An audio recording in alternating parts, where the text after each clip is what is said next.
It's now time for Me and My Roku with host Peter Clay. Cord cutting with Roku is fun. Incidentally, this is Peter. So we have a voicemail now from Peter. Pete, you are not. Not everybody sounds like Peter Clay. This is what it's all about, isn't it? Peter Clay is here today. Holy crap, it's Peter. I have no idea who that is. Well, hello everyone, and welcome to another fantastic, amazing, and outgoing edition of Me and My Roku. I'm your host, Peter Clay. I come here every now and then just to show what I do with the Roku, the me part of it. I'm not nothing special, just a guy with a couple of Rokus, now one with a soundbar, and I just float around, look around, and seeing what's out there and all that stuff, and then spreading it out to the podcast universe, just to show what I do, and hopefully that says, oh, hey, that's an interesting trick. And come around reporting things and answering questions and all that stuff that I get asked all the time, and all that stuff to help maybe solve problems, but just to help spur the energy out there to cord cut or just to take control of your own media.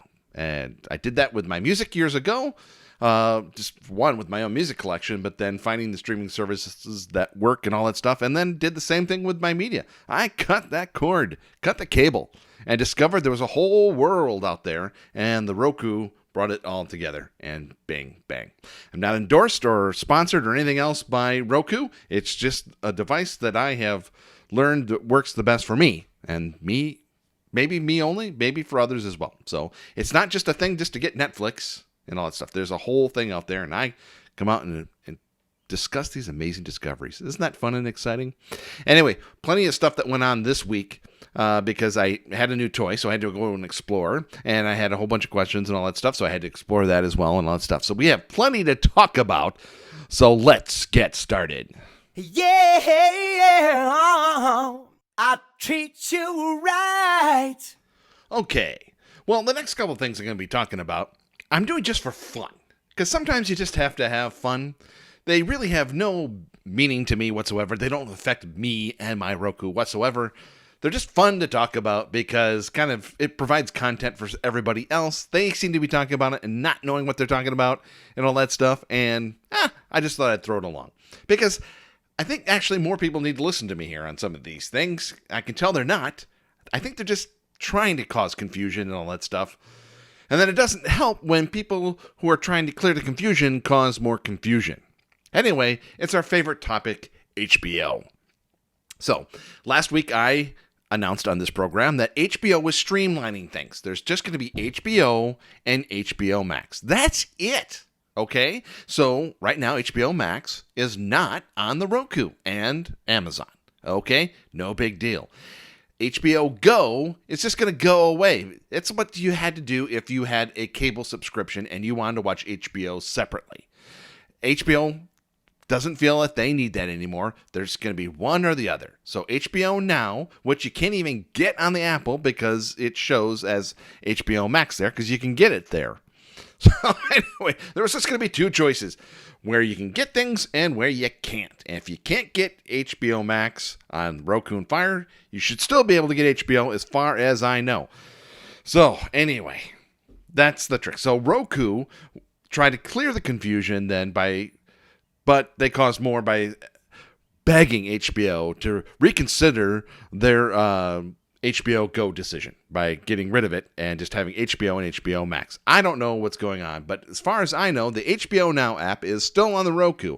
I tried using my HBO Max credentials because to them, HBO is supposed to be HBO, but it didn't work. So, was that fun? That's fun. How about more? I also talked last week about Peacock because somebody asked a question about it.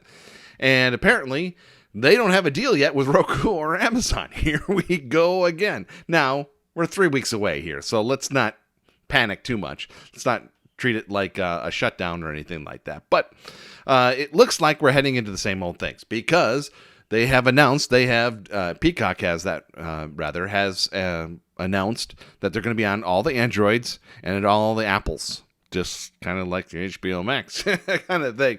And made no mention whatsoever to Roku or Fire TV. But because they didn't mention it, does that mean that they're not? Who knows? So they're offering deals right now, like a full year of it with ads for $30. Now, that sounds tempting and all that stuff, but I'm going to wait till the day of, like I did with HBO Max, and see if I can get Apple credits for it, or use Apple credits for it, and all that stuff. So fun stuff. These are the things that just go on, just back and forth negotiations. So we thought we were free from this from cable when we cut the cord, but no. But thankfully, we have the Roku, and there's plenty of stuff to drain our brain if we have to. And we need to sometimes, and that's all good. So there you have it, here on Me and My Roku.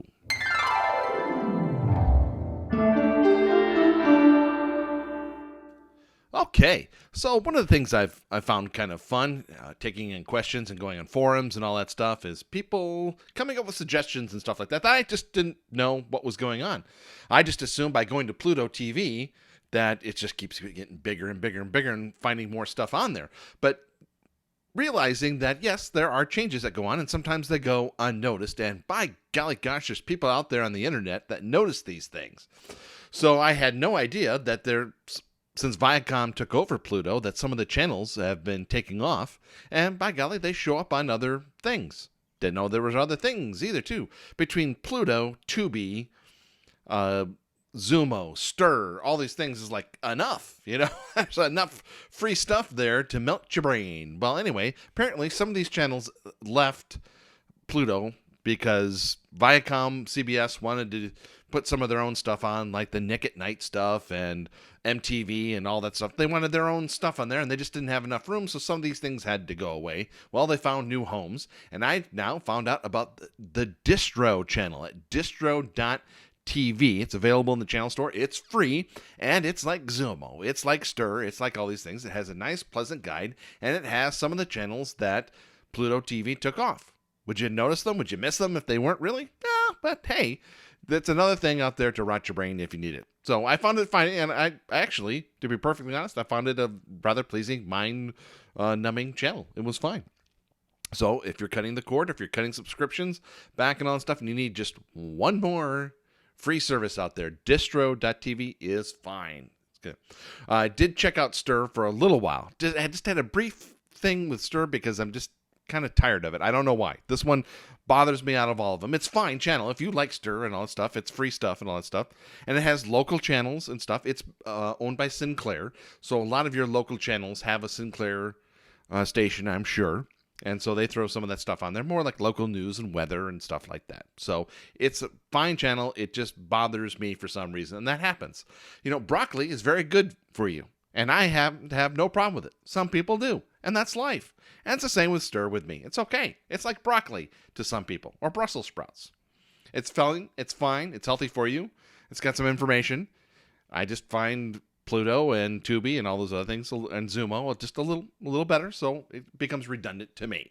But it was necessary because we were floating around channels. I was checking out the off-air channels and seeing how it was working with the volume on the over-the-air channels then would work with the soundbar. And it works fine. Beautifully, as a matter of fact. So we came across a weakness of ours, and that's Walker, Texas Ranger. It's pure garbage, but you know what? In a fun way. You know that Chuck Norris is going to save the day by the end of the show. But anyway, it's just people are really, really bad for no reason at all. They're just bad. And Chuck Norris is really, really good for no reason at all. He's just good. And, good triumphs over evil. It's one of those type of shows. There's no psychological in-depth into why the bad guy is bad. He's just bad, and he has to be bad. Common sense goes out the window. So anyway, we're watching mind-numbing television of Walker, Texas Ranger, but the over-the-air was starting to get a little flaky, and then I realized it's on the Charge channel, which is a Sinclair-owned channel, so I thought, well, Stir is on there. Now, here comes another issue, and you may not notice, you might not even care, but since I discovered it, I thought I'd share it, is that sometimes you have rights to broadcast things, but you don't have rights to stream things. So Walker, Texas Ranger is available on the Nick at Night channel on Pluto every now and then. So apparently they have the streaming rights, and Sinclair has the broadcast rights. So when you go to the Charge on the streaming app, It's not on, something else is on there, like wrestling was on instead of Walker, Texas Rangers. So you may not even notice those things, but I did. And so I thought I would just realize that there are streaming rights and broadcast rights. So, little fun facts there for you here on Me and My Roku. Come on and shoot.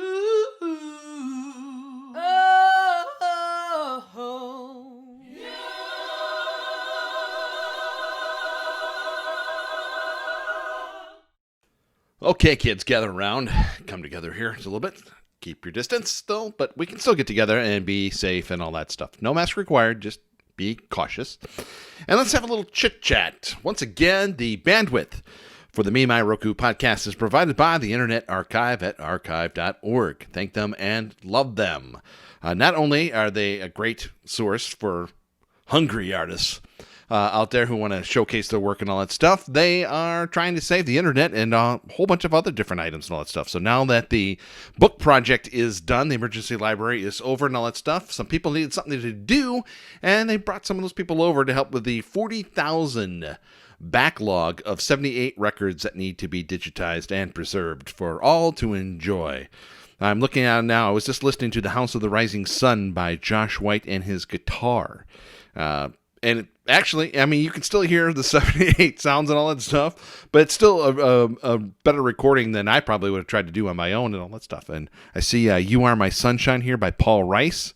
So a bunch of stuff from the 40s and all that stuff that would just go by the wayside, and we can't let that happen. So preserved and digitized for all to enjoy.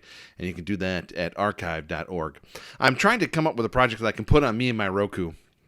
I just need to learn how to do a spreadsheet, and I thought that using my iPad would help and all that stuff. Just trying to put the comparisons of how much all these things cost compared to just if you had cable, plus how much things cost with throwing in gift cards and stuff. So how the savings that I'm getting, not just by basically the only thing I'm paying for is just my internet connection. Everything else comes in. I do that through gift cards through several different ways. It's really kind of it's genetic in a way. My grandmother years and years ago was an extreme refunder and couponer and all that stuff.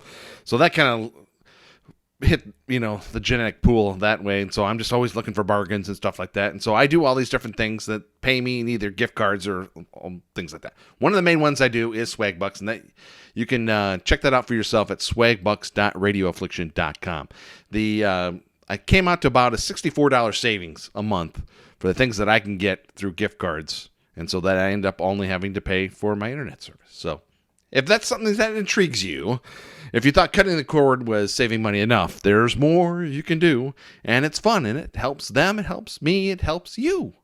So it's a win-win for everybody. Swagbucks.radioaffliction.com gets you on the fast track to that, and you can learn other ways as well then. So that's out there for you. Please check out the Internet Archive today. This is just a fantastic site, checking everything out. And then if you want to learn how to get gift cards and all that stuff like I do, check that out as well. So plenty more stuff here on Me and My Roku.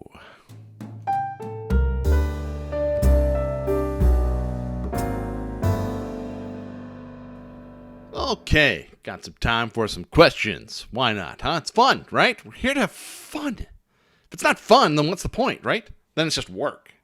And work is work. Fun is fun. Anyone know if PBS can be found on the Roku? Why, yes, indeed it can. In several places, actually. There is the PBS app. You can do nothing and search through what they have for free on there. You can become a Passport member and also tie in with your local PBS station then as well. I think it's a $60 donation or something like that, and then the whole world opens up to you. Everything that they offer then comes through on that. There is also PBS Kids. That's a free service, and you can find that in some other the streaming channels too, on like Amazon and stuff as well. Amazon and Apple also have PBS Living, and you can get them through your apps and still get them on the Roku and all that stuff. It is a $2.99 a month service, plus tax comes to about $3 and change. So what that does, it gives you a lot of the cooking shows, a lot of the other stuff, Antiques Roadshow, and a lot of PBS favorites that you can pretty much good chunk of stuff to melt your brain with for $3 a month. So that offsets the cost of the PBS app. Another trick on that as well is YouTube TV. Now that's a $50 a month service now again. So if you're trying to look for just PBS itself, but if you want PBS in addition to what you're looking at, YouTube TV is your best bet on that as well. And that has a lot of the things that you could get for free through the PBS app. So anything else that needs to be purchased or anything like that is going to not show up on there. So you have options. Don't say I didn't give you any. So it's always good to have options, you know. Next question. It's kind of an interesting one. What's the best way to subscribe to Showtime? Amazon, the Showtime app, Hulu, etc., blah, blah, blah. The best way is your way. Because the best way for me might not be the best for you. Now, for me, Showtime is available, and I've gotten the free preview through my Apple credits. So I would just go through Apple subscriptions and notice it there and enjoy it for 3 to 5 days, whatever. And then I could either use my credits or I can just cancel it. I found that process for me easier. I can just do it through my app. You get, as of this recording, and who knows when you're going to listen to this through the Internet Archive, right now you get a month of it for free when you subscribe to Sling. If you subscribing for the first time or restarting or anything along those lines. If you're a current subscriber, I'm not sure how that goes right now. But I was looking at maybe getting Sling and noticed that they were throwing Showtime in my face. So that's available to you as well. Yes, other things do it. Amazon can do it through your Amazon bill and Hulu and all those stuff as well. So whatever works best for you is the right answer. If you want to go with just the Showtime app, you can go with the Showtime app. If you're already getting Hulu and you're already paying Hulu and you just want one bill, get it through Hulu. It's fine. There's no wrong answer. So I guess I can kind of see the confusion like we had last week with the HBO Max. You get it through Hulu, and so you're thinking you can get it through Hulu when you have to do HBO Max separately. But no, that's not the case with Showtime. If you get Showtime through that, you get it through that. Same with Amazon and Sling and all that stuff too. So the best way, usually in these situations, is your way. There's no wrong answer. Because the thing about it is if you don't like it, you can change it. If you're getting it through Hulu and you say, I don't want to do it through Hulu anymore, I just want to do it through Showtime, you can do that. There's no wrong answer on these things. Again, I did this week too. There's the chicken challenge. Because once you try and cancel it from something, they may try and give you an incentive to either stay with them or to do another deal. Or maybe you can get the new deal through the Showtime app itself. So So maybe try it and get it for free through Sling for a month, then cancel it, and then go with Sling. Now, you might have to do a different email or different login or something like that. And maybe that's sketchy. Maybe it's not. Who knows? But as long as you can get it the way you want to get it, you know, there's no wrong answer. I did the chicken challenge this week. I was given a 3-month subscription to Sundance Now through T-Mobile. I thought, well, why not? Well, then we went and we binged A Discovery of Witches. And I thought, well, I'm done with it now. I don't see anything else on there that I like and all that stuff. So I will cancel it when it comes up at the end of next month even. And so they said, well, you know, we'll give you another month if you want to keep on trying it. So I said, fine, because I can always cancel it again later. And maybe they'll give me another month after that. Maybe not. Who knows? That's life. So now I have another chance to maybe check out The Little Drummer Girl. Maybe that is something I'll watch in the next month or two. So those are the things you always want to try. Like I have always said many times on this show, they can't miss you if you don't go away. So if they... You know, sometimes you just need to know how much does somebody really love you. Sometimes you just have to lay it on the line sometimes. So Sundance Now wants to really love me, so we'll give them another month to prove that, and we'll see. So don't underestimate those things. So again, there's no wrong way. Then the best way is to always try different things as well. Well, I'm getting a little itchy, a little twitchy, so I should probably get back to my Roku, and I'm sure you're like, oh my God. Anyway, enough of me for 1 week, right? Anyway, I invite you to check out some of the things I'll be doing on my website, meandmyroku.com.